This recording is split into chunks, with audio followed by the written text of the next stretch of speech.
Primarily, the sympathetic nervous system is responsible for the fight or flight response, which gives you the energy you need to confront the threat or run away. The sympathetic nervous system activates a part of the adrenal gland named the adrenal medulla, which then releases hormones into the bloodstream. These hormones activate the target muscles and glands, causing the body to speed up and become tense, as well as more alert. Muscle tension is one of those difficult consequences resulting from stress. When a person's fight or flight system is activated, which occurs during times of stress and anxiety, muscles naturally contract. This muscle contraction is advantageous when the body and brain signal a person is in danger, but when the person is stressed for an extended period of time, whether in physical danger or not, the muscles are also contracted for that period of time. Eventually, this tension contributes to pain, discomfort, and trouble with mobility. When competing, an athlete having tense muscles can lead to an increase in the chance of muscular injury, but also, like I just mentioned, mobility becomes a lot worse, consequently not allowing a performer to perform at that highest level. This has a particularly negative impact in a sport like tennis, where a player relies heavily on being loose to be able to hit their shots effectively and whilst being relaxed. A second change is heart rate. Because of adrenaline being released from the adrenal gland due to feeling stressed, this will be sent down the sympathetic nerve into the SA node, telling the heart's contraction to speed up.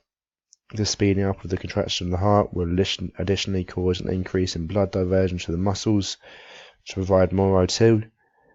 As well as heart rate speeding up due to the increase of adrenaline, breathing rate can also become a lot faster.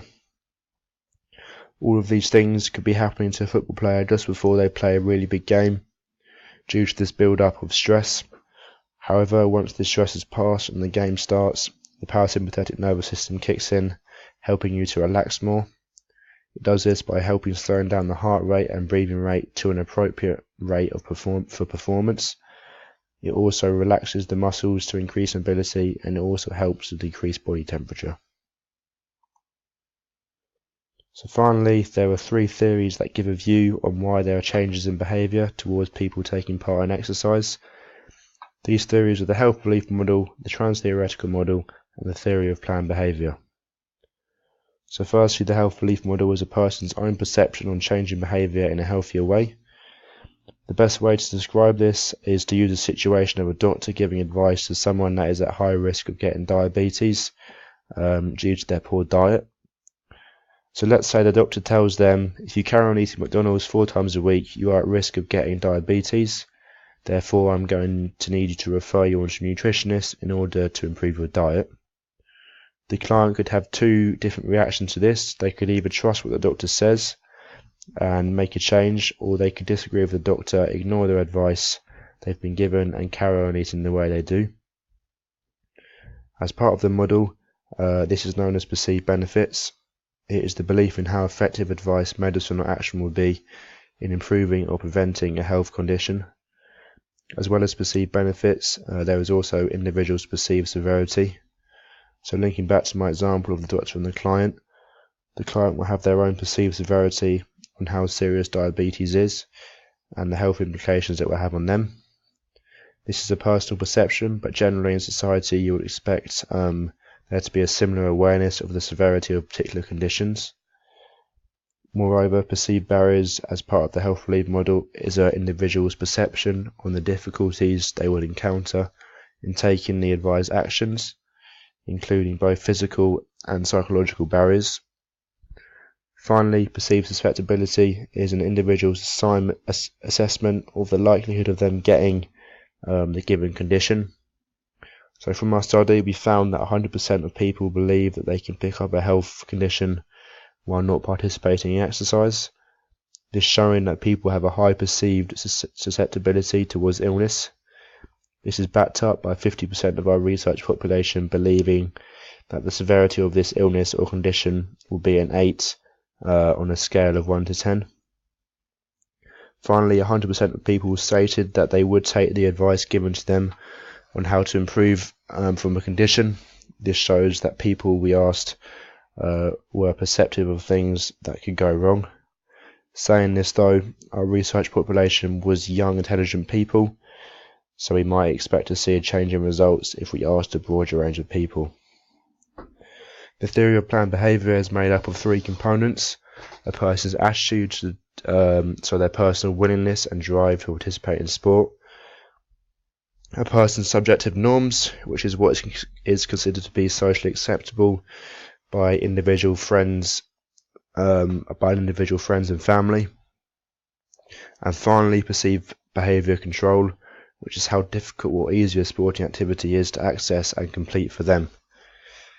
So the theory specifically states that if all of these aspects are in place, then an individual will gain a strong intention to want to have a change in behaviour and to take on making their lifestyle healthier, or to participate in exercise, for example. The theory's theory is countered by the findings from our survey, however. Our survey tells us that 75% of our sample said that friends and family are most influential on them when taking part in sporting activity. This showing that you don't necessarily need the other two aspects of the theory to be in place in order to receive the drive to take part in sport. However, 50% of the surveyed people said that they had quit within 2 weeks of starting that particular training program or sport. This then obviously telling us that even though one of the components, being the subjective norm, was in place, they did not have the correct attitude to or perceived behaviour control in order to stay part in exercise. So we could actually say that attitude and perceived behaviour control would have to be in place in order for them to carry on being driven and motivated to take part in exercise.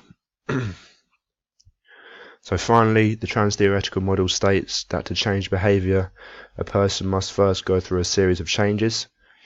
So people move through different stages several times whilst trying to change their behaviour. This occurs first through pre-contemplation, which means that a person is unlikely to take part in physical activity. This then moves to contemplation, which is where someone is getting ready to change, but still acknowledges there is a lot of work to be done. Next is preparation change. This is where an individual is ready to change and take action within the next 30 days, and they are taking steps towards improving their health. Fourth is action. So this is where the individual has started to take action, but this needs to be maintained and not given up. The penultimate step is maintenance. So this is where feelings must be shared in order to not relapse. Finally, there is termination, and this is where an individual completely gives up because they have no drive or desire to carry on. So this model states that it takes a chunk of time for someone to change their behaviour, and it cannot be forced, but instead ease into a person's life. So this is evident within our survey, where 75% of people stated that they had to set themselves a training program to work towards. However, 66% of these people who set themselves a program stopped due to it not working for them. So this could lead to a conclusion of these 66% of people not putting in the appropriate time and effort to creating a training program, which will lead to termination, which supports what the model suggests overall.